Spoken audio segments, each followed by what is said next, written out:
a real cabinet that has competent people who understand economics.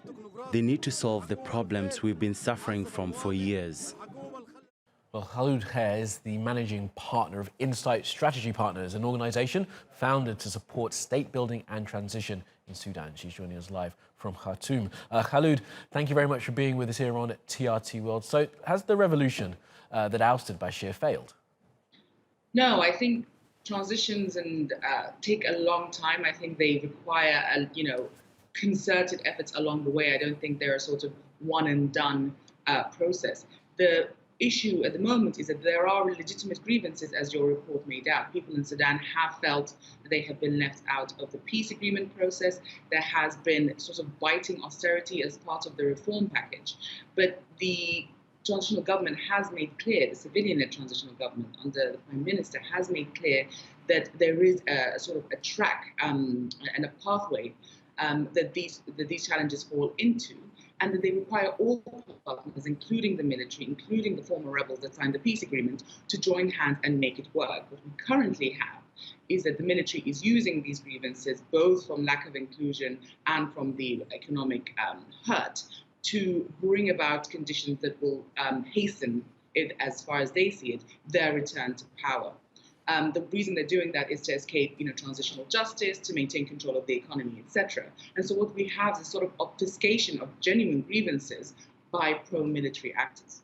I mean, can anything be achieved in the next months and years, do you think, Kholood, if the military are not fully involved in this? Of course, it's been a dictatorship, a military dictatorship for many, many decades. And I do wonder what parts the military will have in the future of Sudan and what the people of Sudan think about the military having such a large role potentially in the future.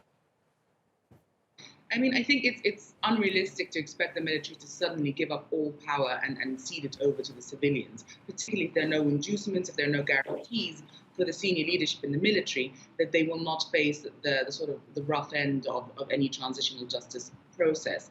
And that's, of course, going to be uncomfortable for a lot of families and a lot of victims' families who feel that, absolute justice does need to be served. But I think this is a negotiation. And what is required now is that the military, as far as I can see, is needed to be part of the ongoing conversation at the moment. But there does need to be an exit strategy for how the military, after more than 30 years, for most of Sudan's history actually, exits public life, exits the political scene, and leaves politics to the politicians.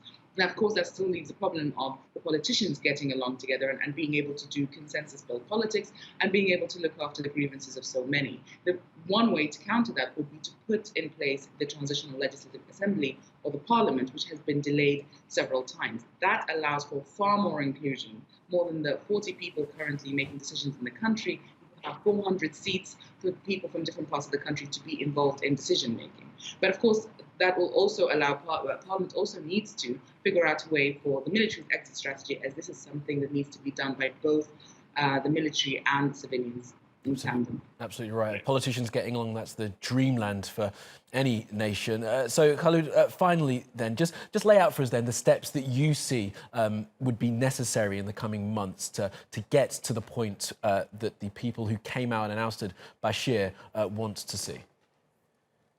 Well, first of all, today's protest, the 21st, is a commemorative day marking the anniversary of the 1964 revolution. Today's protests need to go very, very peacefully. The protesters are the same ones that we saw in 2018. Their core ethos is peaceful protest. However, there are going to be spoilers, whether through the military or their backers, who are still here from the protests on the 16th, less than a week ago. And we need today's protest really to go peacefully, otherwise it will stifle any attempts at reconciliation. The second thing is that the civilian groups, this breakaway faction as it wants to be known, of rebel leaders, needs to be able to get back into negotiations with the original political umbrella, the Forces for Freedom and Change, and they need to get together, as far as I understand, they are taking steps to do so, to get together and sort of iron out some of these issues around inclusivity. And as I said, that will include setting up the parliament. The third stage after that would be to leverage this sort of civilian consensus to put pressure on the military to cede some of its control over the economy and the security apparatus, and to figure out a negotiation, as I say, for an exit strategy for the military in the coming months or years. All right, well, we wait to see what happens and do hope for that peaceful protest today. Kholood Khair, thank you very much for being with us.